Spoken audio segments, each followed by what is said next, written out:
G'day guys, welcome to this video series where we're going to break down everything that you need to know to master each and every detachment in the Chaos Space Marine Codex. We're going to break down the detachment rules in detail, go through what they do, and give each one a rating of 0 to 10. We're going to break down every enhancement available to each detachment. We're going to talk about which ones are worth the points, which ones you're going to want to leave behind, and we're going to give each of them a rating of 0 to 3.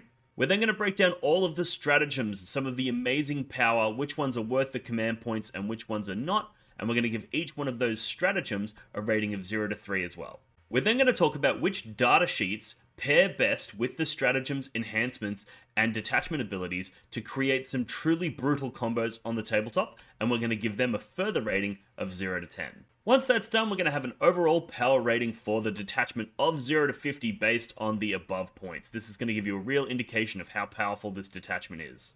Then we're going to include an example list that includes all of the powerful combos that we've talked about earlier. We're going to give some practical examples of how to deploy that list and how to engage with the terrain and your opponent in various mission formats. And finally, we're going to place that detachment on the detachment leaderboard. We're going to give it a tier rating and we're going to place it in contrast to the other detachments to help you decide which detachment you want to field when you're running your Chaos Space Marines. So with that being said, let's get stuck into the video. Look for the Blood God.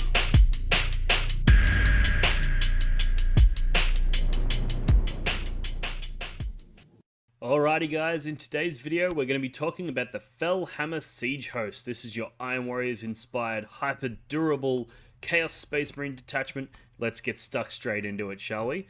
So first up we have the detachment rule, which is each time an attack is maged from range against a Heretic Astartes unit from your army, excluding damned units, if the strength characteristic of that attack is greater than the toughness characteristic of the unit, subtract 1 from the wound roll. So basically what this is going to mean is that your units can never be wounded on 2s, because in order to be wounded on 2s, they would have to be stronger than you are tough, and if they're stronger than you are tough, you apply a -1. So you can never be wounded on a 2+, and generally speaking, things that would normally be winning you on a 3+ are now going to be winning you on a 4+.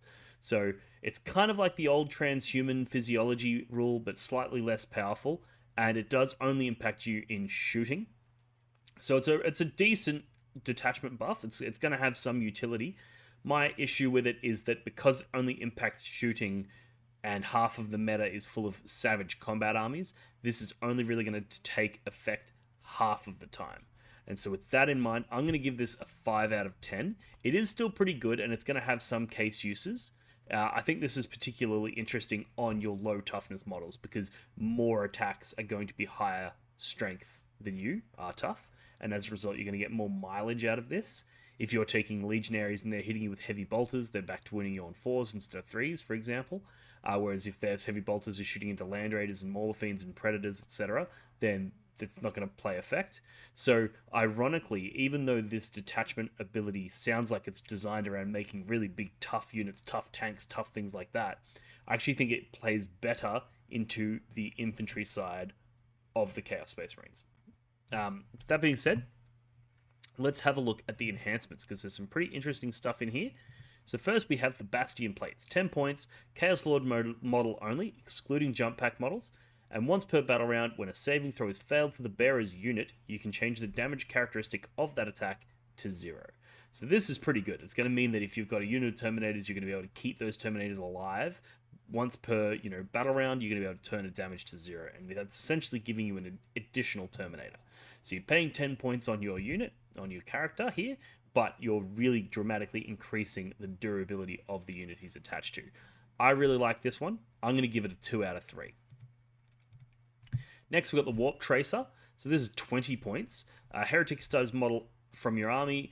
In the shooting phase, after the bearer shot, select one enemy unit that was hit by one or more of those attacks, and until the end of the phase, that unit cannot have the benefit of cover.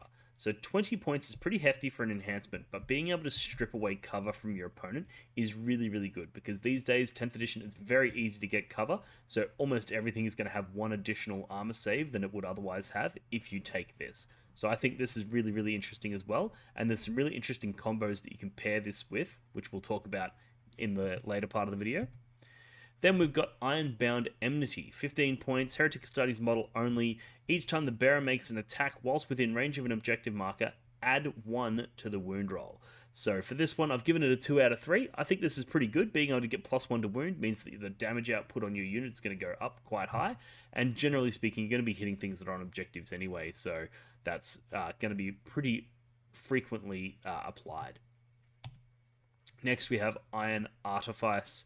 Heretic Studies model infantry only. The bearer's weapons have anti-vehicle 4+, and anti-fortification 4+. Now, the anti-fortification you can more or less ignore because when was the last time you saw a fortification in the game?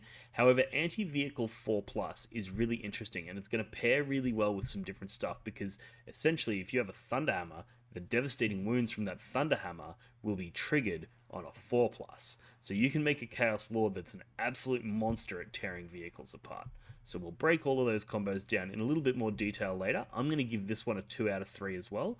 So all of their enhancements, I've given a 2 out of 3. I think all of them are good. None of them are like, oh my god, you have to take that one. You know, there's no auto includes here. But there's also none of them that I think are unusable. None of them are bad. So pick your flavor, you know, design your list and pick whichever ones suit you the most. And yeah, there's no bad answers here in the enhancements. However, let's have a look at the stratagems, and it's a little bit of a different story here in terms of stratagems. So we've got persistent assailants. So this is a battle tactic, so you can use this for free if you have a Chaos Lord in the unit.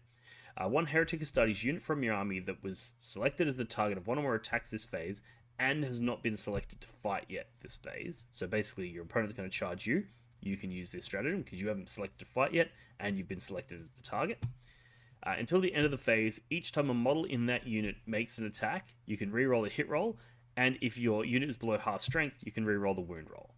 So for 1 CP, you're getting a decent damage output, but it's tethered to your opponent having already charged you and allocated attacks into you. So if you're versing a shooting army, it's going to be kind of hard because you're going to be running around, you're going to be either charging them and attacking them first before they get an opportunity to attack you, and therefore you're not going to be able to use this stratagem. And if you're versing a combat army, they're going to charge you and they're going to blow you up before you have an opportunity to use the stratagem. So it's a little bit iffy. It is only 1 CP though, however, but given the technical difficulty of actually triggering this stratagem, I'm going to give it a 1 out of 3.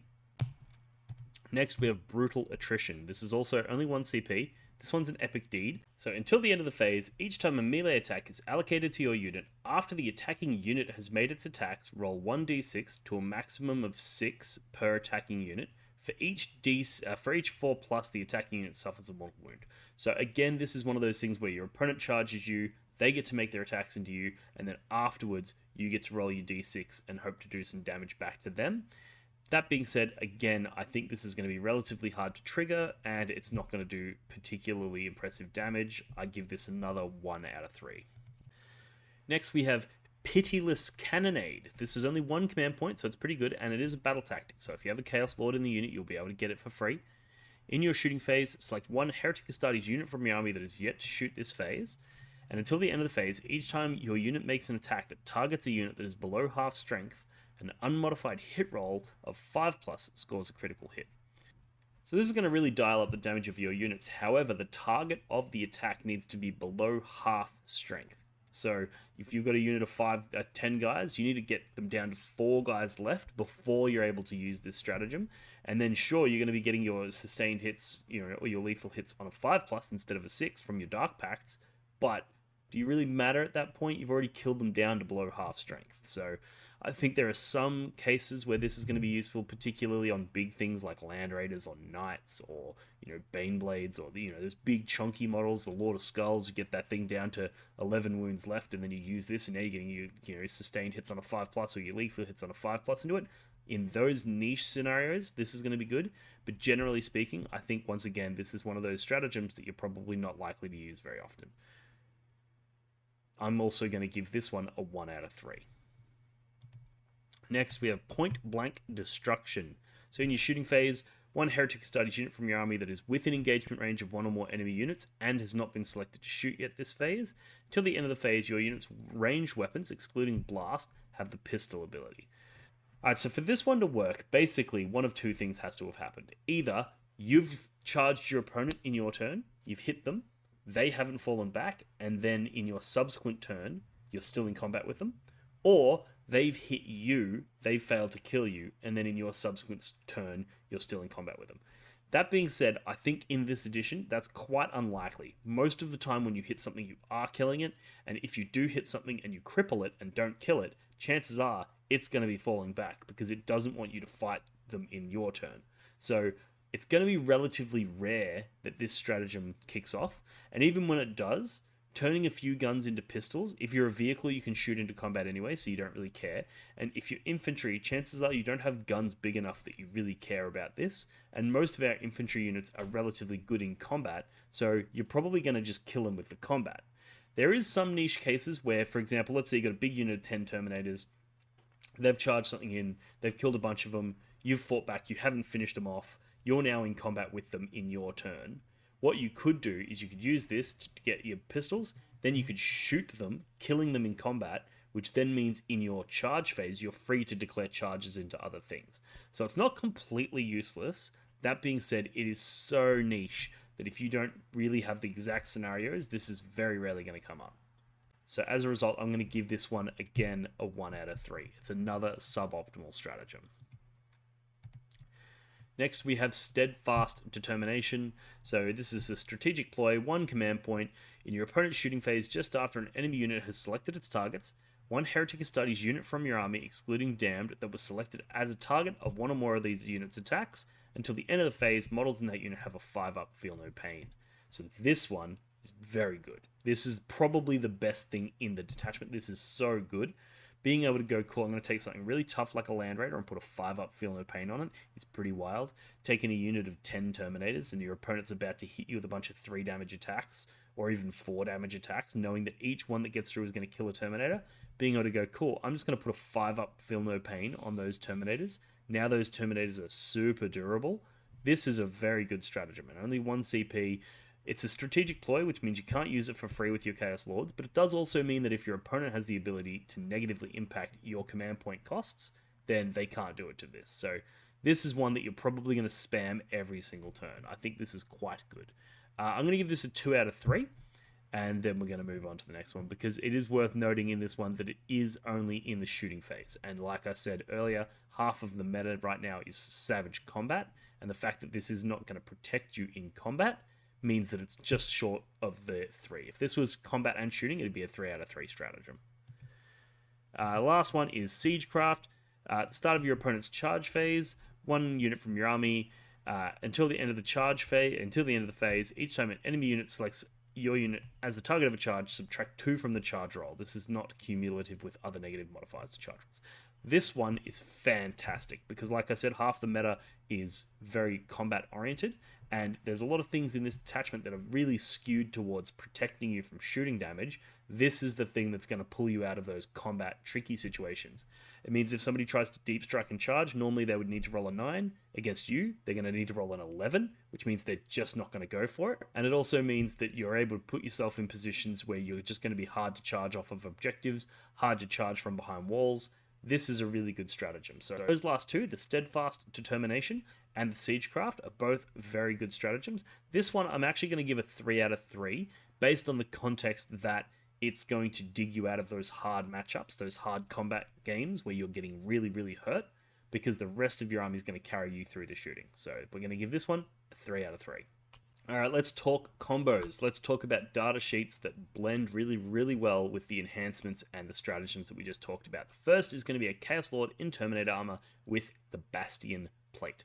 Now, the idea here is he's going to join a big unit of 10 Terminators, and he's going to be really, really difficult to shift. This is going to be a very, very strong unit in the shooting matchups, because you're going to be, cool, I'm neg 1 to hit, I've got a stratagem for 5 up for no pain, and once per battle round, I can turn the damage of an incoming attack to 0. That's absolutely phenomenal durability, and that unit puts out quite a bit of hurt. It's got reroll hits inbuilt, so it doesn't require any sort of support in that regard. And also, because this is a big unit that's quite tough, it's going to get more usage out of those situations where your opponent charges you, they don't kill you, and then you can use those stratagems. So those stratagems that were really niche and rare are going to get more use out of a 10-man Terminator brick than they will other units. So for that reason, we're going to go with the Iron Brick, which is your big Terminator unit with the Chaos Lord and the Bastion Plate. The other combo that we're going to talk about here is the Iron Smash Lord. Basically, you take a Chaos Lord, you put a Thunderhammer on him, you give him the enhancement to be anti-vehicle 4+, which means that that Thunderhammer is now on a 4+ to wound, is going to be doing 3 devastating wounds.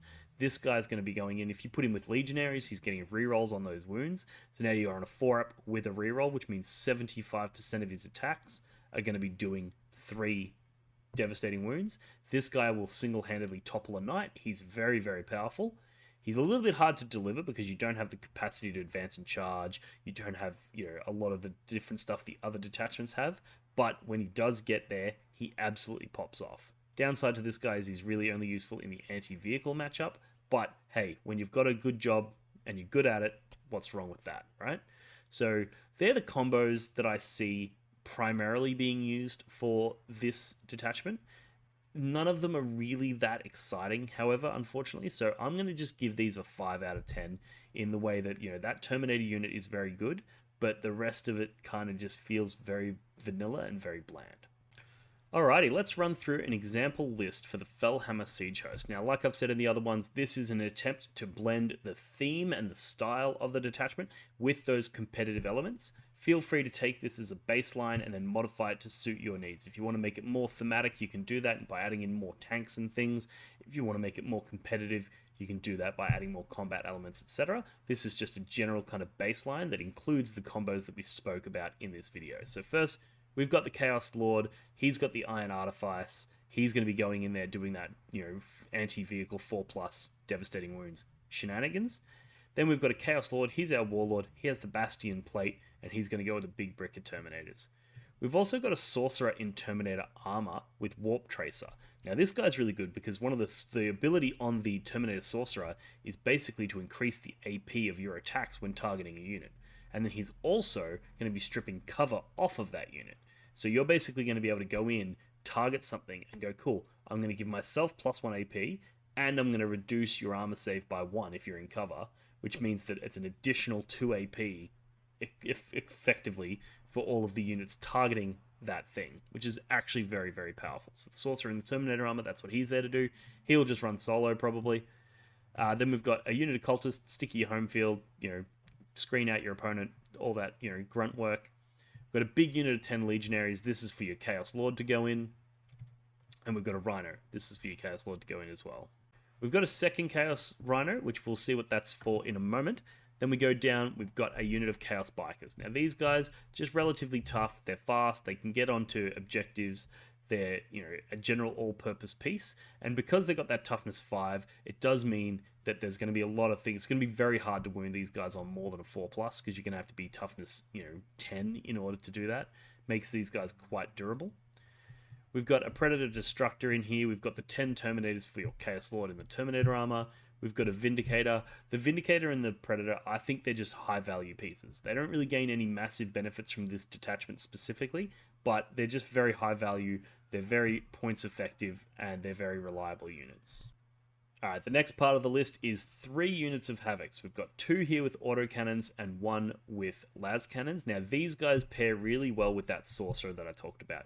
Being able to put these guys in that second Rhino, 2 of those units in that second Rhino, and then basically you can, in one turn, you can disembark both of them out, see a target, Terminator Sorcerer drops in, he lights up the target, and now those autocannons that are only AP 1 are going to be going to AP 2 because of the Sorcerer, and ignoring cover.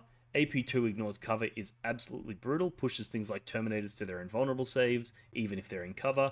So that's really, really effective shooting, very high quality shooting that pairs there. It's going to be very hard to even wound these guys on a 3+, because they're toughness 5, even if they're strength 10, they're going to be going down to wounding you on 2s, but becomes 3s in the shooting phase because of your detachment rules, so they're just tough. They're tough pieces. And then last but not least, we have the obligatory Warp Talons. Now, I think every detachment's probably going to want at least 1 unit of these guys. They're very good at just digging you out of a hole, charging small things, killing them, and then disappearing back into Deep Strike. And in this detachment, because we don't have any particularly interesting stratagems, and we do have 2 Chaos Lords in the detachment, we're going to actually have probably more command points available to us than other detachments would, which basically means you're going to be able to rapid ingress these warp talons, charge something, disappear, then next turn rapid ingress them again. You're going to be able to keep that up all game long without taking away from any of your other game plans. So that's fine. That's totally fine as well. Alrighty guys, in terms of practical examples on where to deploy, this one's probably a little bit less sophisticated than the others. You're going to definitely be putting your Warp Talons in Deep Strike.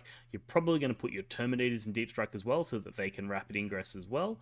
And then everything else is just going to be on the board. So you're going to have one Rhino, which is going to have your Legionaries inside of it.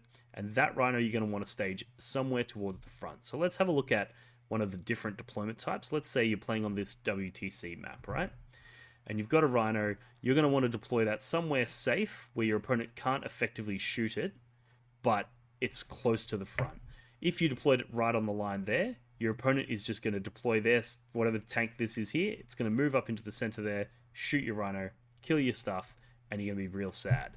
So I would recommend deploying your Rhino full of Legionaries somewhere here, and that way, from that position, your Legionaries could disembark out and then charge something on the center, and it's perfectly safe. So they can't deal with your Legionaries.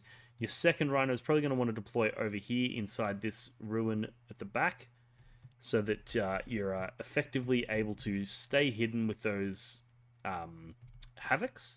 And you're going to want to deploy one unit of Havocs near this Rhino. And then the idea here is let's say you've got this Rhino tucked all the way into the corner here, and then you've got these 5 Marines down here. Let's say they are your second unit of Havocs, right?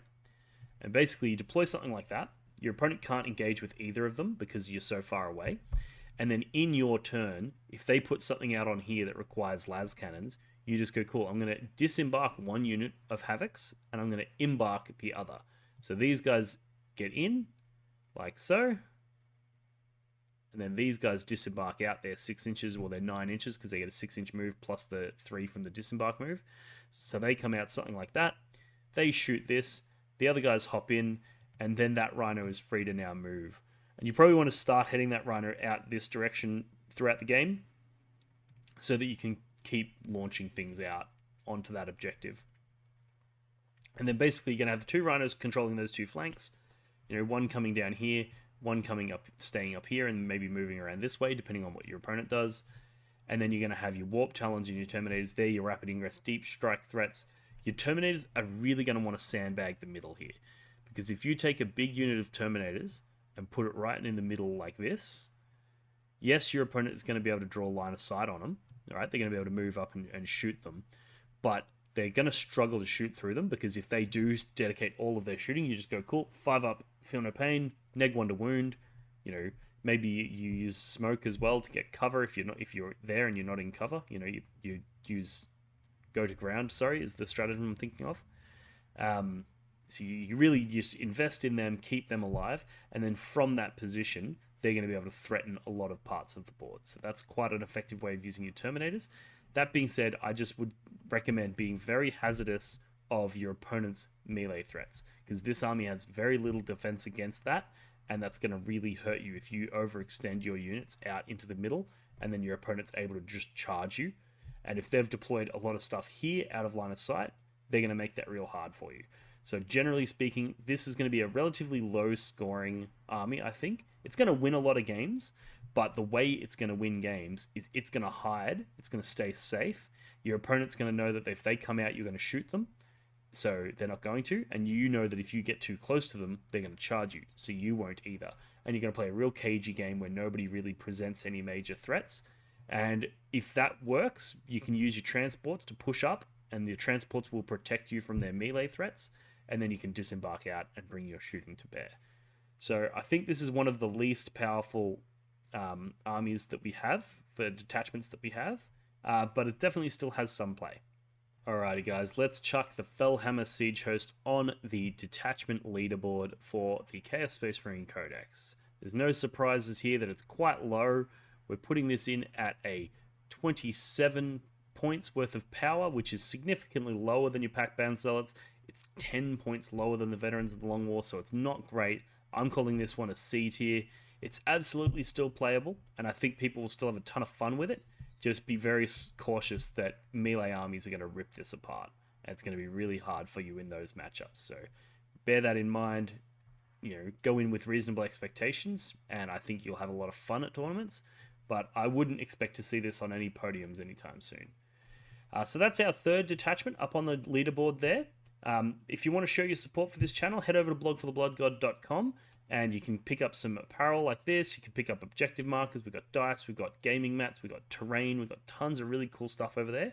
And as always, feel free to like, subscribe, comment, all of that sort of stuff. Let me know if you think I'm out of line here with the Fellhammer Siege host. I think it's quite bad, but I have heard some people talking online that they think it's good, so let me know what you guys think in the comments section below. And as always, thank you very much for tuning in. I appreciate your support, and I will see you in the next one. Cheers. The Warhammer community suffers from some of the most prohibitively expensive essentials in the world, especially Australian content creators. Every single day, Dean wants to create content, but he can't. Suffering from old, worn-out brushes, expensive model kits, and costly software and equipment he can't endure much longer. Just look at this dirty paint water. Would you drink this? Would you let your child? Even a small monthly donation can help provide Dean with clean paint water, basic tools for survival, and access to life-saving information and education. So please, follow the links in the description below and find out how you can sponsor a mad cunt like Dean today and end the suffering. Suffering that is cruel, unsustainable,